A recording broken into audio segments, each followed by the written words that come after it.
meeting to order. Worthington City Council regular meeting, 5:30 p.m.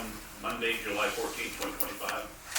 City Hall Council Chambers. If I everybody rise for the pledge of allegiance.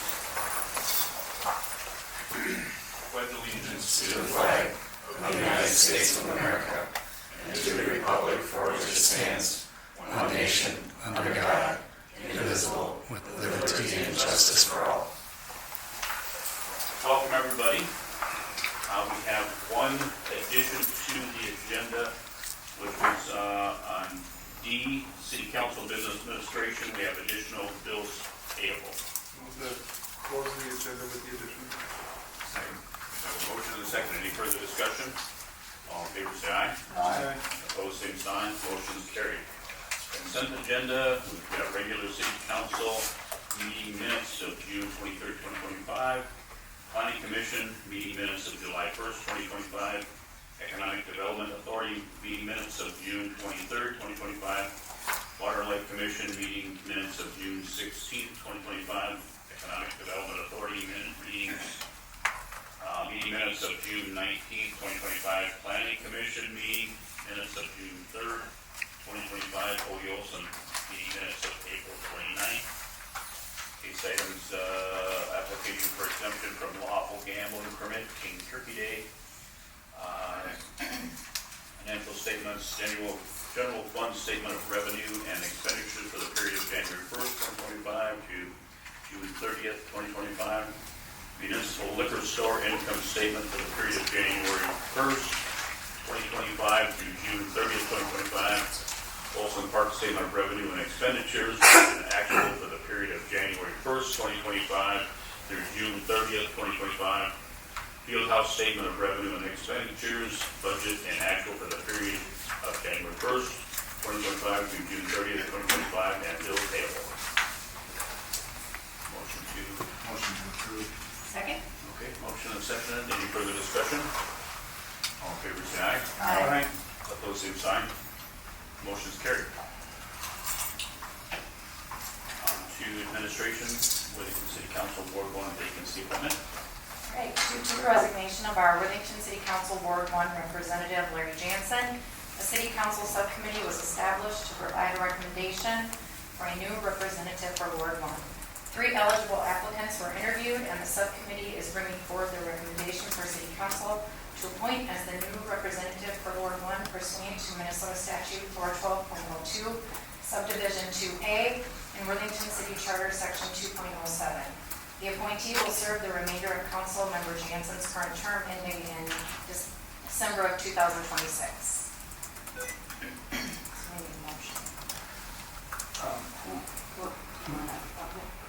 Go ahead. I move to appoint Amy Wakalowicz to fill the vacancy of Council Member Ward 1.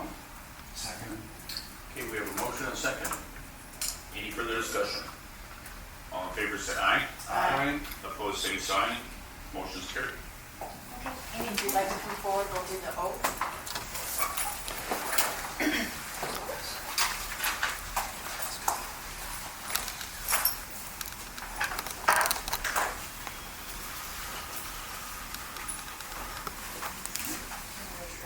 Do certainly.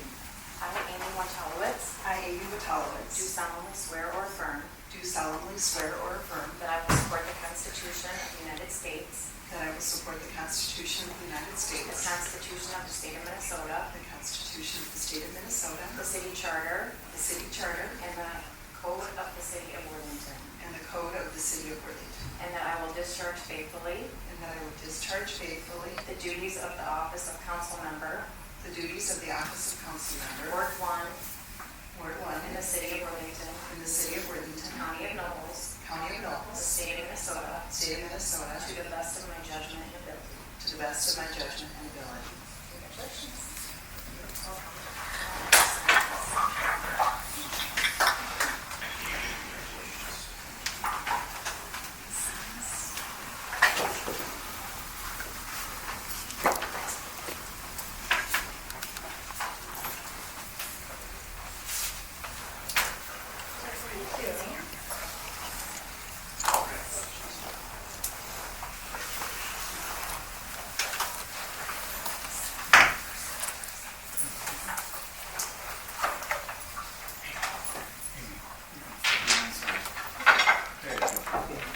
That didn't take long.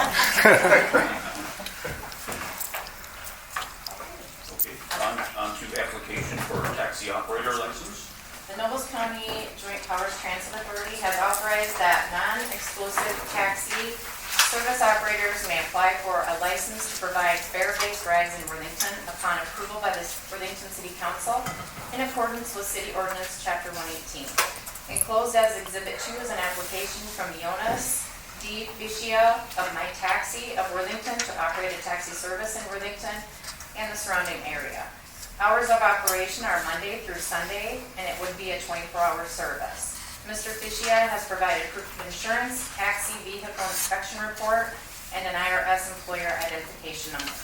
Council action is requested to consider the application and approval. Mike? So does this mean that other people can come forward and apply for a taxi license as well? Yes, So because it's not going to be exclusive? it's if not it wasn't exclusive that? anymore. Okay. That opens up to like Uber and all that type of taxi service as well. Chris, do you have anything from the Transit Authority? Nothing from the transit authority, no. I just have a question if it was going good for them and they wanted to add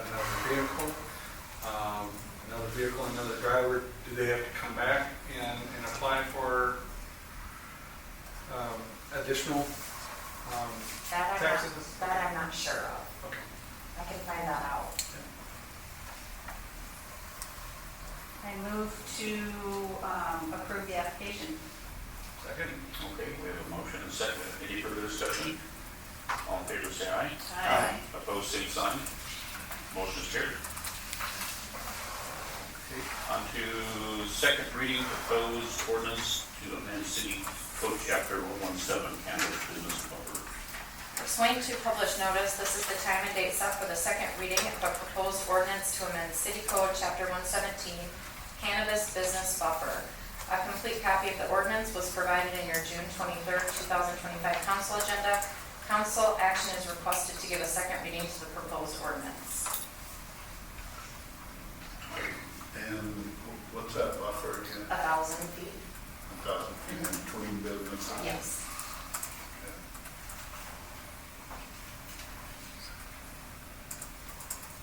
Any other questions? Motion to approve. Okay, motion to approve, second reading, and a second. Any further discussion? All in favor, say aye. Aye. Opposed, same sign. Motion is carried. On public safety, acceptance of program funds donation.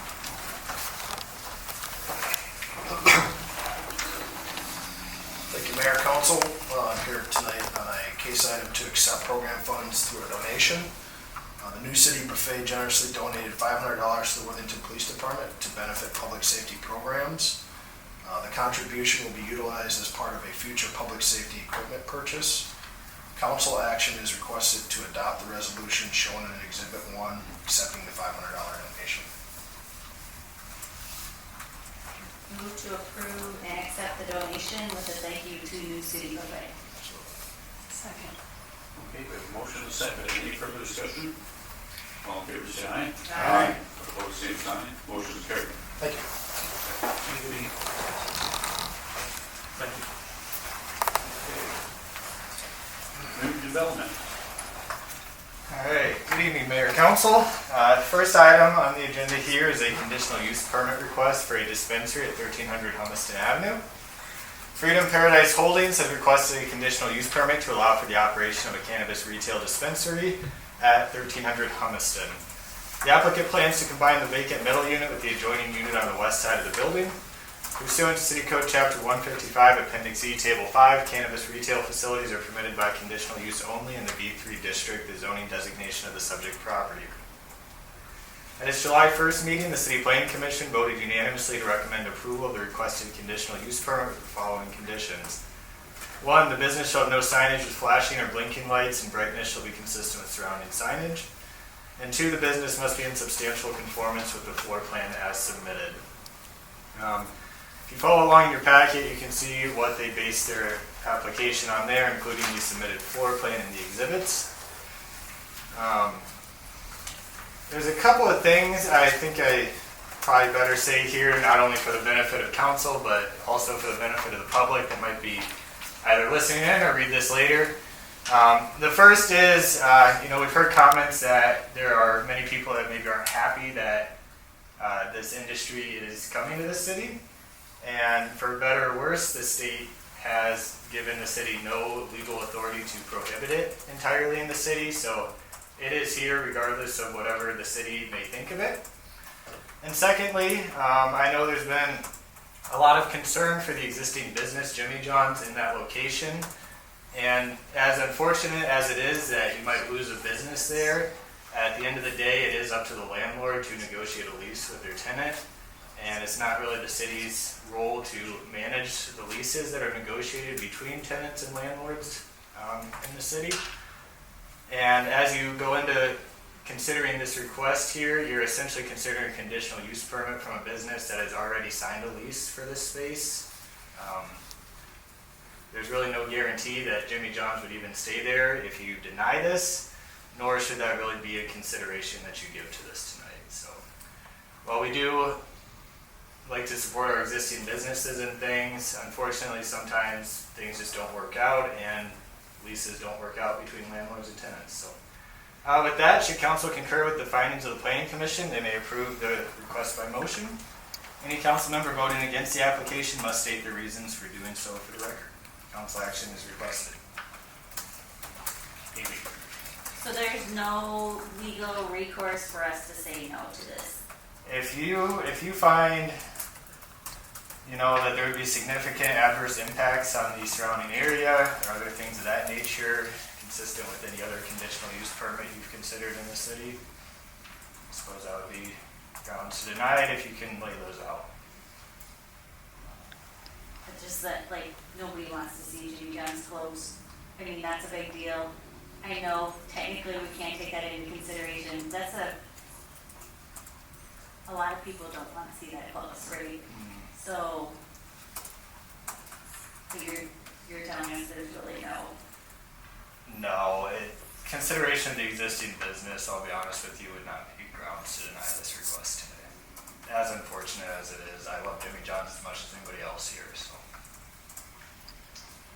Mike? This happened to us a few years ago when we denied a conditional use permit. But the owners came right back and threatened to take us to court because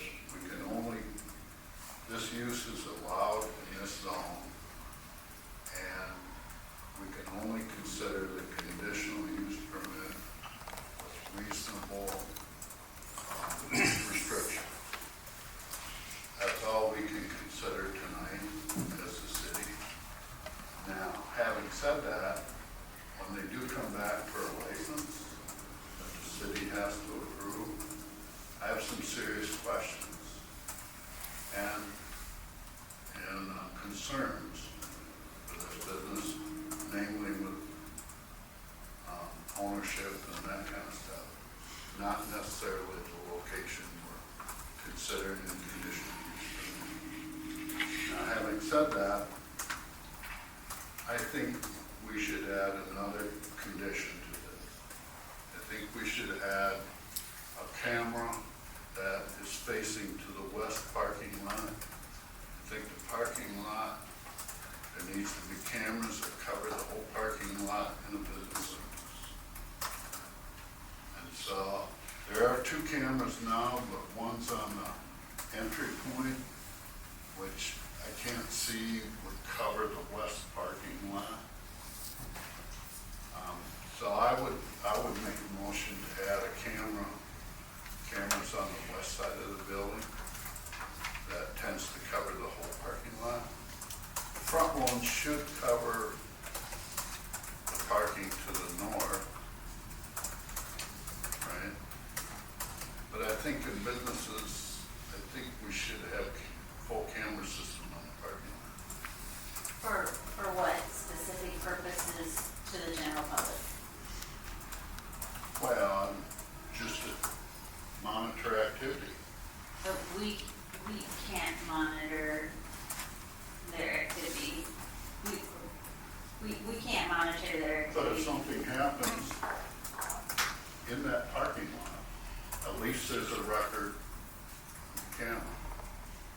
Are we It's sitting? not used by city staff to monitor that. It's used to record any possible activities that may be of nature. I don't disagree with that at all. Would that set a precedent where in the future, we are asking other businesses to put cameras on their So this businesses is a as well? conditional use for this business, for this type of business. Matt, do you see any issues with that? Well, first, Mindy of the audience, Mike's muted, by any chance. The audience says yes. Yeah, first thing I'll say is Minnesota administrative rules that have been adopted and approved now do have certain security system requirements already, including camera requirements, certain video quality. I believe it's 20 foot around all the exteriors they have to cover. As you consider these, I think yes, requiring that their own private security system have camera view of the entire premise is a reasonable condition you can place on this. So they're already mandated to have some type of surveillance. Yep. Yeah, to the one they've got in here for a security plan, which cameras will be installed at all exterior and interior access points and doors. That's probably front and back, I would imagine. But does not cover the west part. That I don't know. Doesn't say specifically that. I would think in this kind of business, their security would have this surrounding the whole building, with cameras all the way around the building. You're assuming they would, hopefully they would, for their own security purposes. But if we don't put it as a condition, They will have a robust security system already, but it would be a reasonable condition to add that you want to make sure the entire parking lot premise is covered as well by that. We certainly add that. Maybe. According to the floor plans submitted, it looks like there's only one entrance into the business. Yep. And my concern is that it's not a shared entrance with the other business that already leases the east space. That's correct, yes. So it's not a shared entrance. No, it's not a shared entrance. I guess I don't know for sure off the top of my head if there's another entrance somewhere else further back that's not a public entrance. But there's no shared public entrances right now. Okay. There might be a private door in the back, maybe not, but you could add that as a condition too, that entrances are fully separate. Yeah, I think it would be important to not have another public entrance to a different type of business that kids can go into and stuff like that. I think the entrance should be separate, completely separate. I don't know how to. I think Domino's Pizza's on the east side, and their entrance is on the northeast corner. Jimmy John's is. Domino's. Oh, Domino's is, okay, and Jimmy John's is on the northwest corner, but there's a family video vestibule. Yeah, that goes to the vacant middle unit right now. Okay, which they may be taking over, and I just didn't know if you could get in both sides from that vestibule. No. Okay. So there are firewalls and stuff like that between Domino's and the, whether Jimmy John's or even where the family video used to be? If it's separated completely or if it was a whole? Yeah, I can't speak directly to what's there, but whatever's there would have met building code at the time they separated the units out. So, Yeah, Amy. so like, I know it's a conditional use permit for a retail cannabis business, but when I look at the Office of Cannabis Management, the OCM, who's designating all of this, it appears that a micro business also, there can be on-site consumption, there can be a lot of other things, and I know that they said not at this time, but how do you stop that from happening when you're only approving for a retail establishment? Do we have any jurisdiction over additional activities approved by the state under a micro-business license? Yeah, you're right, they are allowed to do that with certain endorsements. And I'll be honest, I don't really know entirely what those endorsements are looking like and what process they're going through to add those. I think you could reasonably attach that to this conditional use permit, that there be no on-site consumption or no cultivation on-site, which aligns already with their business plan as they proposed it. So you would just state restricted to retail only, and, or restricted to no consumption and no on-site? I think either one would probably be good. Okay. Yeah. And I guess it's hard for me to say, yes, that's a reasonable thing to place on these. I haven't really seen how a lot of these have played out in other communities yet because it's so new. Right. But I think that would be a reasonable restriction to place on there, especially given how close it is to residential properties and things like that. Sorry. So the individual whose name is on the license is different than the entity that has come forward.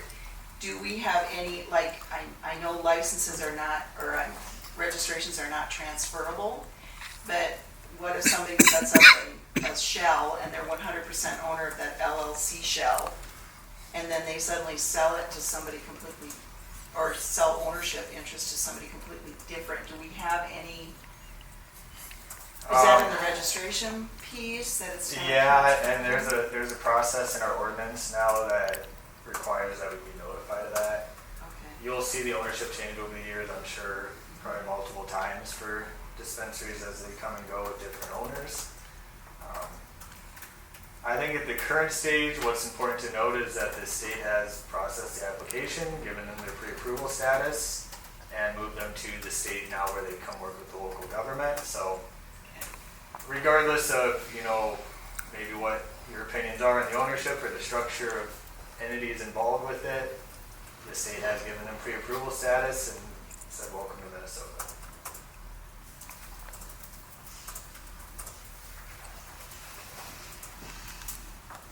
Anybody else have anything?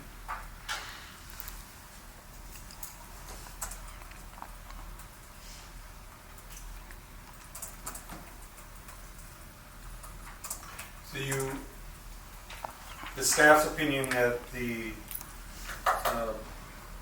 addition of the conditions regarding the extension of surveillance coverage to cover the entire parking lot of the building that the business would reside in, plus the addition of no on-site consumption and no on-site cultivation is reasonable. Yes. And the single entrance, And or, yeah, one yeah, entrance, yeah. one entrance, or maybe not one Not a entrance, but non-shared entrance. non-shared public entrance, yeah. Do we need to add manufacturing to that along with cultivation, or is that? No, they cannot do any manufacturing at this location. Okay.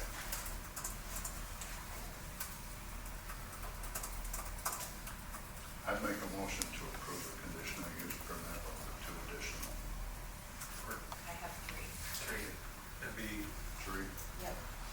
the extended Oh, surveillance. yeah, the entrance. No on-site consumption and cultivation in the no shared entrance. I'd make that motion. We've got a motion and a second. Any further discussion? All in favor, say aye. Aye. Opposed, same sign. Motion's been carried. All right, second item here, this is another conditional use permit request, this one for 1000 Sherwood Street. David Bosman is requesting a conditional use permit to allow for the establishment of Old Home Automotive, a new auto repair business at 1000 Sherwood Street. Pursuant to City Code Chapter 155, Appendix E, Table 5, automotive repair services are permitted by conditional use only in the B3 district, the zoning designation of the subject property. At its July 1st meeting, the City Planning Commission voted unanimously to recommend approval of the requested conditional use permit with the following conditions. 1, excess aggregate and concrete materials be removed from the site. And 2, parking of inoperable vehicles be located adjacent to the rear of the site furthest from Sherwood Street or screened. And then going on, you can see what their recommendation was based on. I suppose everybody except Amy here has already heard from David with the EDA. His whole proposal is included in the exhibits there for review there. Just to recap a little bit, he's planning to use the existing buildings, renovate those into a new automotive repair facility and storage, and there's a portion of one of the buildings that would be eventually demolished, kind of a weird storage building. If you're facing the big building, it's furthest to the left, you can get rid of eventually. The excess aggregate and concrete materials we remove from the site, that's also going to be covered in our development agreements with the EDA on that, but that was another just condition the planning commission wanted to ensure happened there. So with that, should council concur with the findings of the planning commission, they may approve the request by motion. Council action is requested.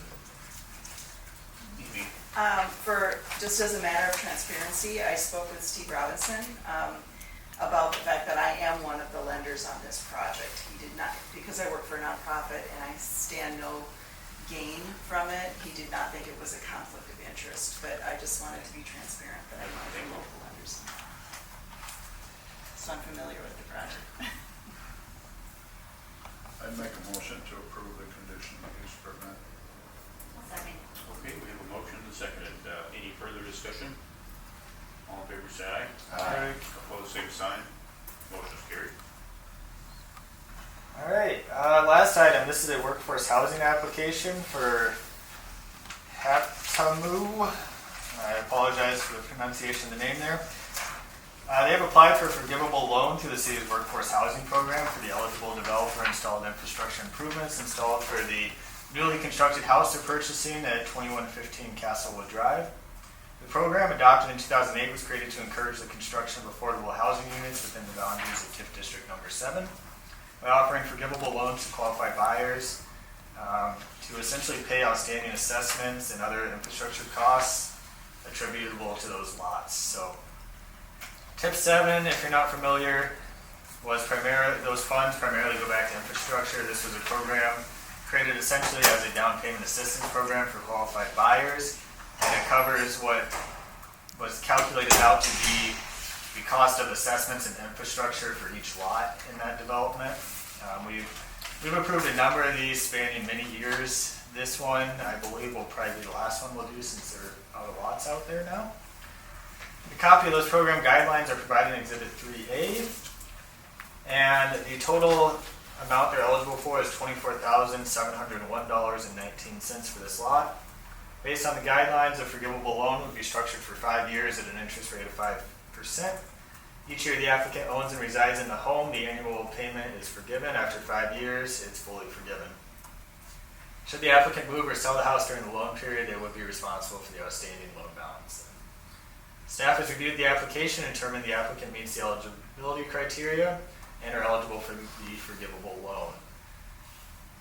The funds in TIF 7 that are utilized for this program were placed into a spending plan by City Council on December 12, 2022. In order to issue this loan, the loan amount needs to be designated back out of that spending plan and back into the TIF district. Council is asked to approve the resolution shown in Exhibit 3B transferring the funds. Then following that, Council can authorize the loan documents in Exhibit 3C. So we're looking for two motions here. One is to transfer the funds back to TIF 7 from the spending plan, and then to approve the loan documents in 3C.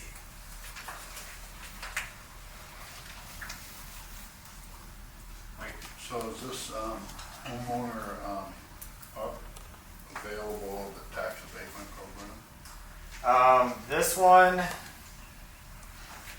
they did not receive tax abatement on this.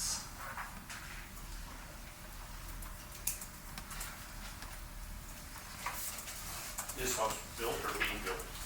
This house is, construction is finished now.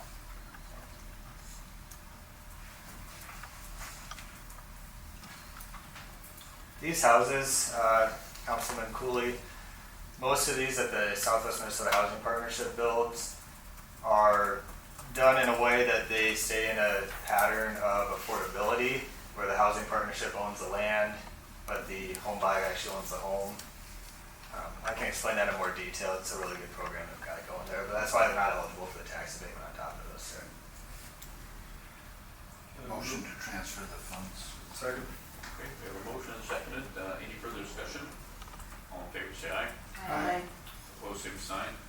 First motion is taken care of. I make a motion for the loan agreement. Second. We have a motion and a second. Any further discussion? All in favor, say aye. Aye. Opposed? Motion's carried.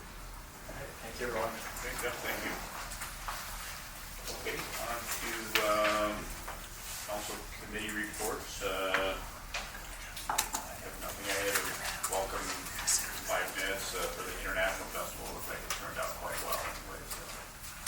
Went down there. So, that's all I have. Amy? No report. And welcome. Amy, did you have anything to share? No, I don't. That's it. I'll be interested to learn the process, like registrations and things like that. I mean, I know this was a tough one tonight, but so I'm looking forward to learning a lot. Thank you. Mike? Nothing. Oh, Thank you. Chris? Just wanna add a number of things going on this last weekend, including, the King Turkey Day barbecue competition that was out at the fairgrounds lot there by Pioneer Village. Well attended. It's kinda off the beaten path but it, brought quite a few people into town. So it was good to see that. Happen to have an office that kinda looked out that way. Smell. Well attended. And then, just public kudos to the planning commission for, their continued hard work, in tackling some of the tough things that come eventually, even before us. So, kudos to them. Welcome, Amy. And then, I just wanna, since we have Matt here, too, I assume that there are things that staff can do to assist a business such as Jimmy John's to, in the event that they have to relocate, that the city can do to assist them in this process. Yeah, we'll do what we can to work with them to find hopefully another location. I've been in some contact with the owner already, and following this, I'll reach back out to him and maybe see more what they're looking for. Thank you, Matt. Thank you. And that's all I have here. motion to adjourn. Motion and second. Any further discussion? All in favor, say aye. Aye.